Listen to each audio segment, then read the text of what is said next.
Hello, Mr. and Mrs. Smith. My name is Gil Perez. I am your financial planner. And today we're going to talk about your estate plan. You had some questions about it. So we wanted to go over your current estate plan as well as talk through a scenario in the future potentially. So just to recap some of your high-level goals of your estate plan. High-level goals of this meeting actually to go through your existing estate plan. We'll discuss what, if anything else, may be needed. We'll talk about your desired transfers as part of your estate plan. We'll go through the scenario that we laid out for potential adjustment to your estate plan in the future. And then we'll show rough calculations for the estate taxes, gift taxes, and what would go through probate. And I'll provide any feedback that I may have about this, maybe some information you need to provide additionally, or any other questions you may have. So, current situation, Steve and Sally, you're both a married couple. Together you have 3 children, Sam, Steve Jr., and Sarah. And amongst those 3 children, you have 6 grandchildren. So you have a big family to consider here.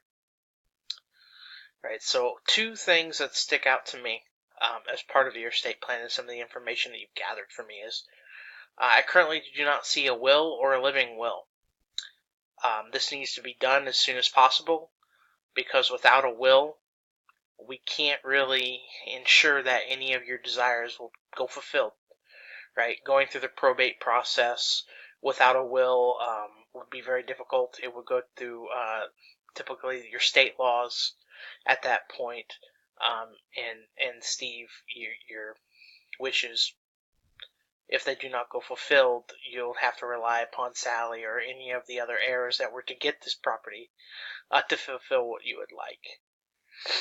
Another thing that I noticed is that you do not have beneficiaries listed on your 401 or 403B. I apologize. This needs to get done as soon as possible.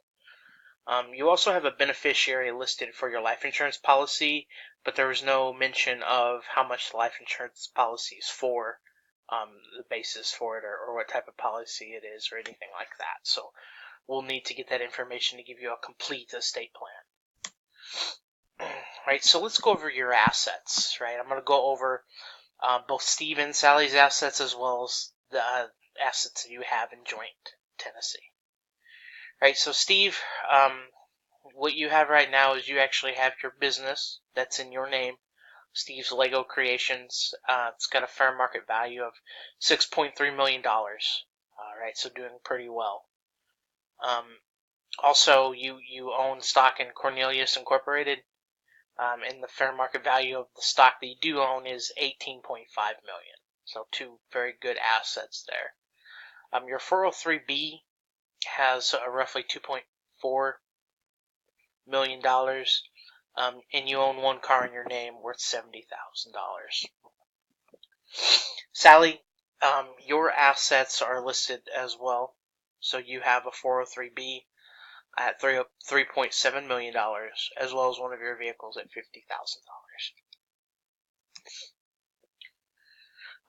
So those are your individual titled assets. Now here are the assets you have titled in joint tenancy. So these assets would have survivorship options, things like that. So your checking account, you have $100,000. You have a balanced mutual fund at $5.6 million. Own commercial property at $2 million. Your residence worth $850,000. You have a vacation home worth $2.2 million. And amongst you, you own personal property worth $250,000 or $250,000. Now, Steve and Sally, your transfer plans upon Steve's death, right? So we've talked about the scenario. We'll talk about the scenario a little bit more. But the one that we're most concerned about is what happens upon Steve's death. And in Steve's death, each grandchild will receive $15,000 for education. So 6 grandchildren at $15,000 would be $90,000 allocated for grandchildren's education.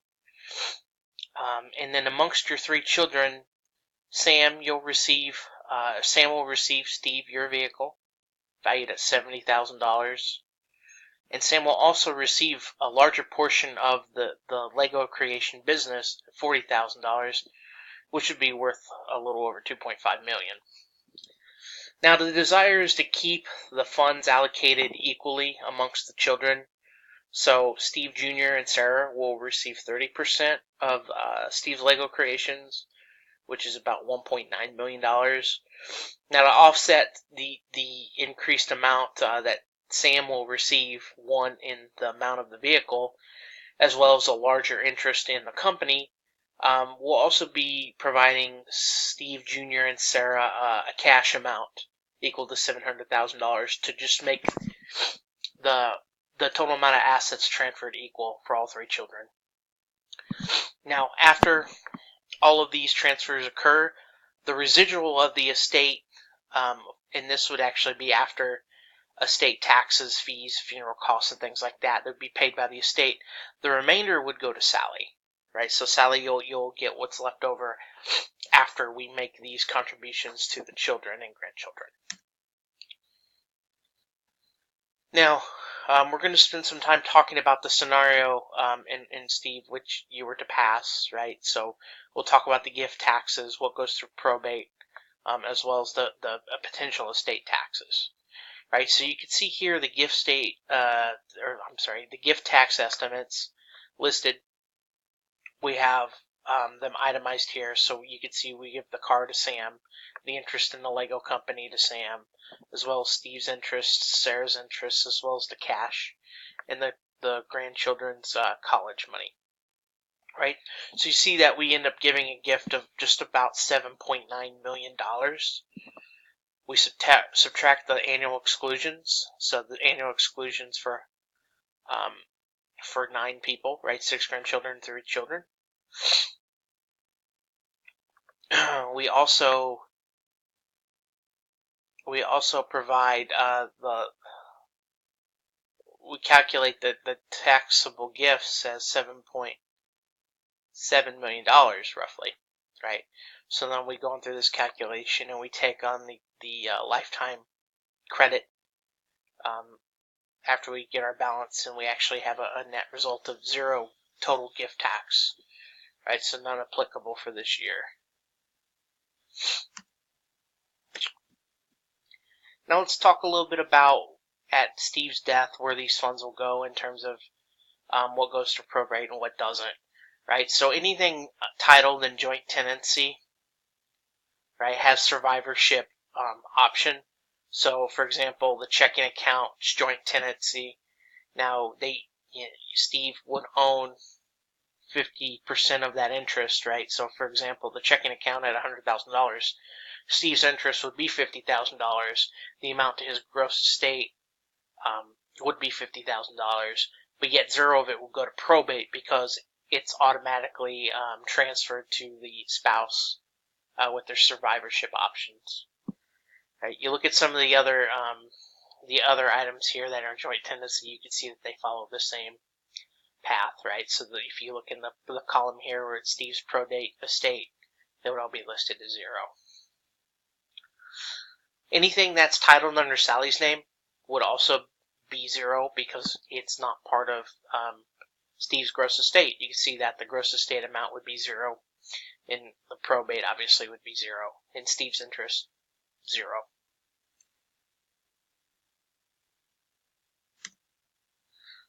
Now here's a rough estimate of the estate tax, right? So we took the gross estate, we took the funds out for debts that were owed, as well as administrative costs, funeral costs, things like that, and then we get our net result of the adjusted gross estate would be almost $32 million.